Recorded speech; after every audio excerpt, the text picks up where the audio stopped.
சுடுகாடு இது கோவில் மக்களே, ரெண்டுமே ஒரே இடத்துல இருக்கு. இந்த கோவில் பார்க்கவும் கொஞ்சம் பார்க்கவே கொஞ்சம் பயங்கர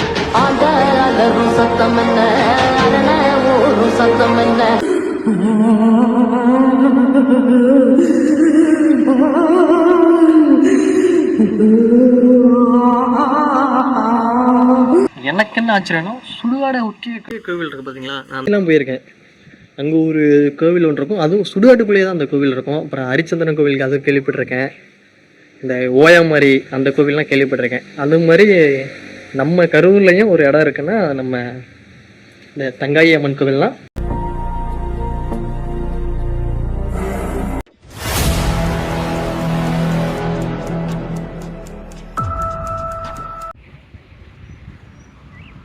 வணக்கம் மக்களே, welcome back to my channel. நான் உங்கள் ட்ராவல் தமிழ் சாபிஸ் மக்களே. தமிழ்லையும் டைட்டிலும் பாட்டு வந்திருப்பீங்க. ஆமாங்க, இன்றைக்கி நம்ம எங்கே வந்திருக்கோன்னா புலியூர் தான் மக்களே வந்திருக்கோம். புலியூர் சிமெண்ட் ஃபேக்ட்ரி அது பக்கத்தில் தான் மக்களே நின்றுட்டுருக்கோம். அந்த புலியூர் சிமெண்ட் ஃபேக்ட்ரி பக்கத்தில் நான் வரும்போது இங்கே ஒரு வித்தியாசமான ஒரு கோவில் ஒன்று பார்த்தேன் மக்களே. இப்போ நீங்கள் பார்த்துட்டு இருக்கு பார்த்தீங்களா, இது வந்து சுடுகாடு. இருங்க நான் கிட்ட போய் உங்களுக்கு காட்டுறேன். இது சுடுகாடு, இங்கே இருக்கிறது வந்து கோவில். கோவிலும் சுடுகாடும் ஒரே இடத்துல இருக்குது. உங்களுக்கு தெரியுதா சுடுகாடு? இது கோவில் மக்களே, ரெண்டுமே ஒரே இடத்துல இருக்குது. இந்த கோவில் பார்க்கவும் கொஞ்சம் பார்க்கவே கொஞ்சம் பயங்கரமாக இருந்துச்சா, சரி உள்ளே என்ன தான் இருக்குது அப்படின்னு சொல்லிட்டு பார்க்குறக்காக உள்ளே வந்துட்டேன். பின்னாடி கொஞ்சம் வண்டி சவுண்ட்லாம் கேட்கும், கொஞ்சம் அட்ஜஸ்ட் பண்ணிக்கோங்க. சரி வாங்க அப்படியே உள்ள கோவிலுக்குள்ளே போவோமா. மிகப்பெரிய ஒரு கோவில்லாம் சொல்ல முடியாது மக்களே, மிக சிறிய கோவில் தான். எப்படி சொல்கிறதுனா கிட்டத்தட்ட இங்கே ஃபுல்லாகவே வந்து இந்த மரம் தான். இப்போ பாருங்கள், பார்க்கவே பயமாக இருக்குது மக்களே. இந்த இடத்த பார்க்கவே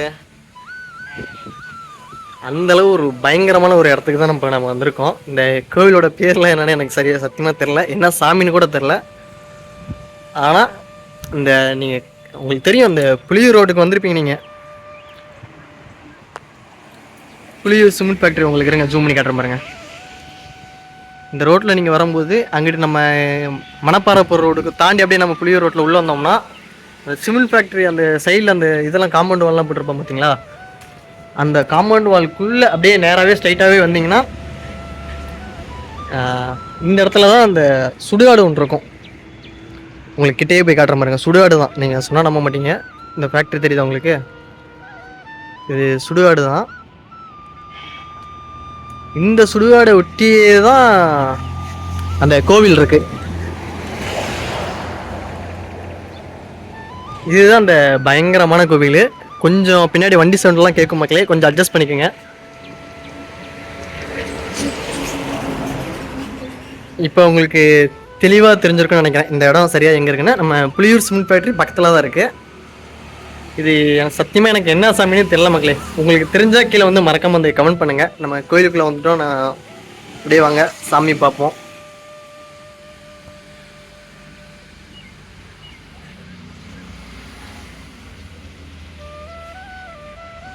இங்கே ஒரு சாமி மட்டும் இருக்கு மக்களே, எனக்கு சத்தியமாக தெரில. தெரிஞ்சிருந்தால் நான் கண்டிப்பாக இது என்ன சாமின்னு உங்களுக்கு சொல்லியிருப்பேன். இங்கே புலியூர் சைடு யார்கிட்டாச்சும் விசாரிச்சா கூட கண்டிப்பாக தெரியுது என்ன சாமின்னு. எனக்கு சரியாக தெரில மக்களே. இந்த கோவிலோட தோற்றம் இதுதான்.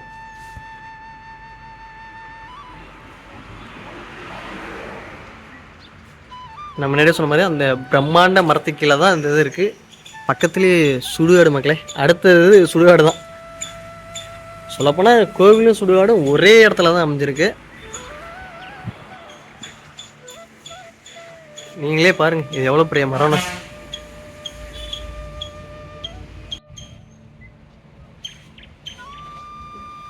எவ்வளோ பிரம்மாண்டம்லாம் மரம் பார்த்தீங்களா.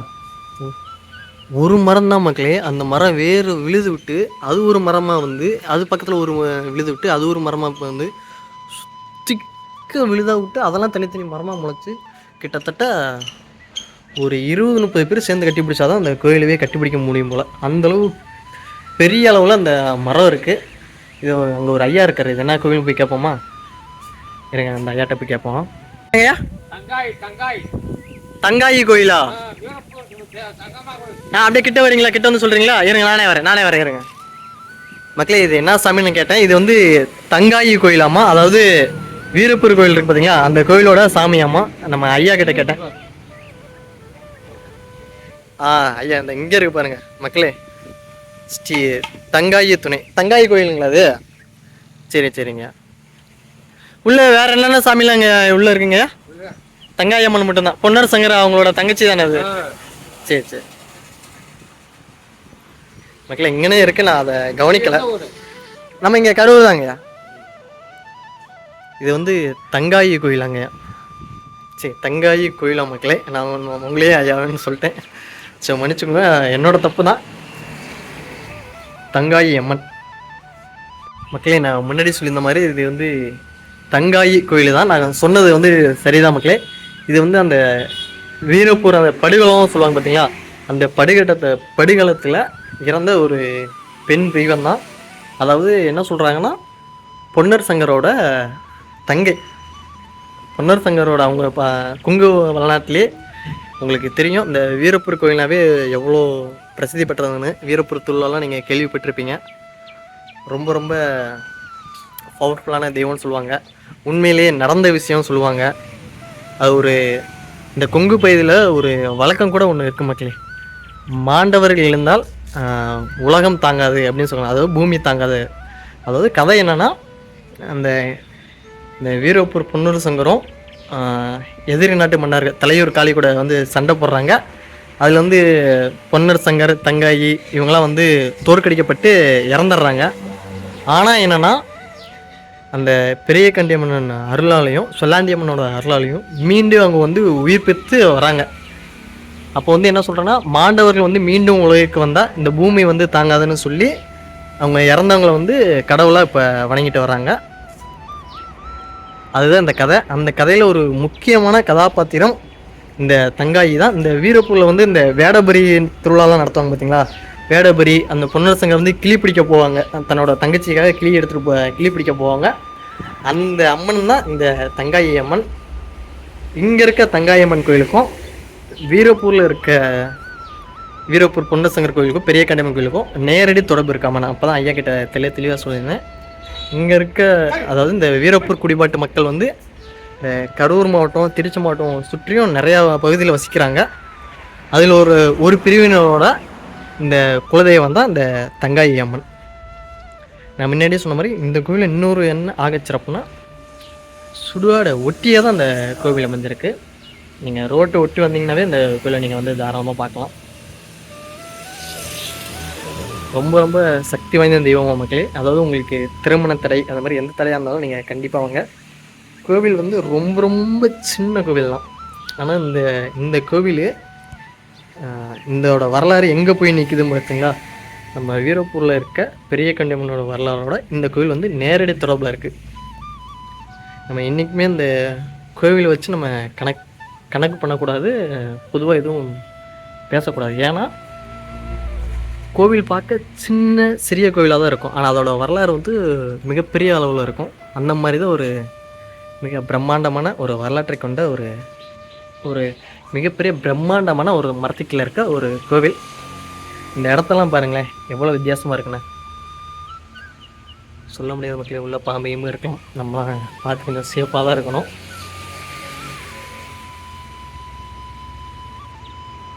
எனக்கு என்ன ஆச்சரியம்னா, சுடுகாடை ஒட்டிய கோவில் இருக்குது பார்த்தீங்களா. நான் அந்த திருச்சிலாம் போயிருக்கேன், அங்கே ஒரு கோவில் ஒன்று இருக்கும், அதுவும் சுடுகாட்டுக்குள்ளேயே தான் அந்த கோவில் இருக்கும். அப்புறம் ஹரிச்சந்திரன் கோவிலுக்கு அது கேள்விப்பட்டிருக்கேன்.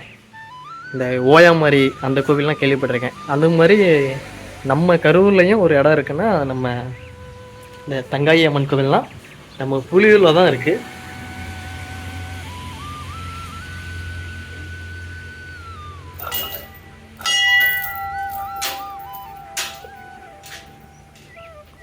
வெளியே ஒரு பூசாரியோட நம்பர் கூட இருக்குது மக்களே, நீங்கள் டேரெக்டாக வந்து கூட கான்டாக்ட் பண்ணிக்கலாம்.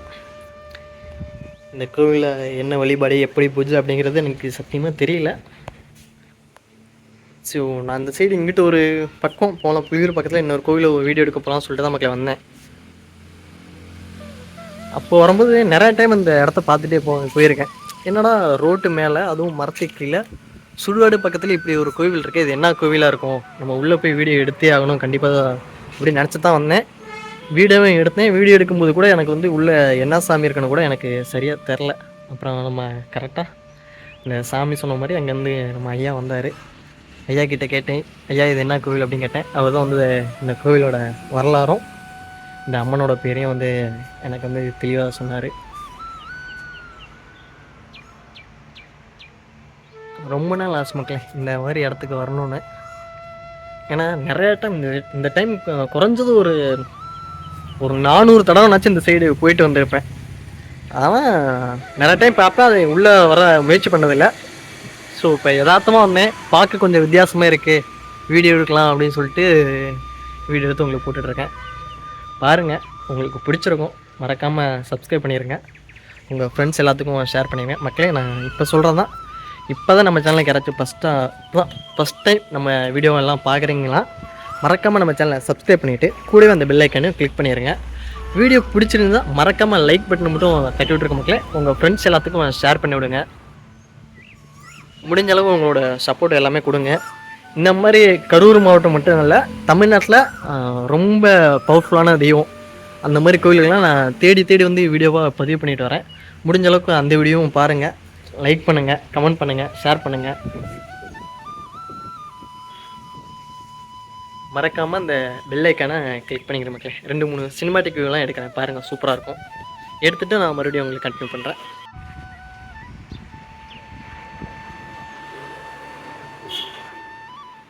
மக்களே, இந்த கோவில் எப்படி இருக்குது, இந்த கோவிலோட அமைப்பு எப்படி இருக்குது, இந்த கோவிலோட வரலாறு என்ன அப்படிங்கிறத தெளிவாக அந்த வீடியோவில் நீங்கள் பார்த்துருப்பீங்க. நான் முன்னாடி சொன்ன மாதிரி தான், இந்த வீடியோ பிடிச்சிருந்துச்சுன்னா மறக்காமல் கீழே வந்து கமெண்ட் பண்ணிவிட்டு உங்களோட குலதெய்வ கோவிலோட பேரை சொன்னிங்கன்னா கண்டிப்பாக நான் அந்த இடம் எங்கே இருக்குன்னு நீங்கள் கரெக்டாக நீங்கள் கமெண்ட் பண்ணிங்கன்னா நம்ம கண்டிப்பாக அங்கே வந்து தேடி வந்து உங்களோட குலதெய்வங்களோட கோவிலும் அதோட வரலாறும் நம்ம சேனலில் வந்து வீடியோவாக பதிவு பண்ணி போடுவோம். இப்போ நீங்கள் பார்த்த இந்த தங்காயி அம்மன் கோவிலோட வரலாறும் கோவிலோட அமைப்பும் உங்களுக்கு பிடிச்சிருந்துச்சுன்னா மறக்காமல் கீழே வந்து கமெண்ட் பாக்ஸில் வந்து ஒரு கமெண்ட் பண்ணிட்டு போங்க. இந்த கோவிலோட அனுபவம் எப்படி இருக்குங்கிறத மறக்காமல் என்கிட்ட வந்து ஷேர் பண்ணுங்கள். இதே மாதிரி நம்ம சேனல் வந்து நிறையா வீடியோ போட்டிருப்போம், இனிமேலும் நிறையா வீடியோ வரும், தொடர்ந்து வரும். ஸோ மறக்காமல் முழுசாக பாருங்கள், ஸ்கிப் பண்ணாமல் பாருங்கள். உங்கள் ஃப்ரெண்ட்ஸ் எல்லாத்துக்கும் ஷேர் பண்ணிவிட்டு மறக்காமல் அந்த பெல் ஐக்கானும் கிளிக் பண்ணிடுறேங்க. ஓகே மக்களே, இதே மாதிரி இன்னொரு வீடியோவில் ஒரு திகிலான இடத்துல ஒரு அமானுஷமான கோவிலை நான் உங்களை சந்திக்கிறேன். அதுவரை உங்களிடமிருந்து விடைபெறுவது நான் உங்கள் சாய்.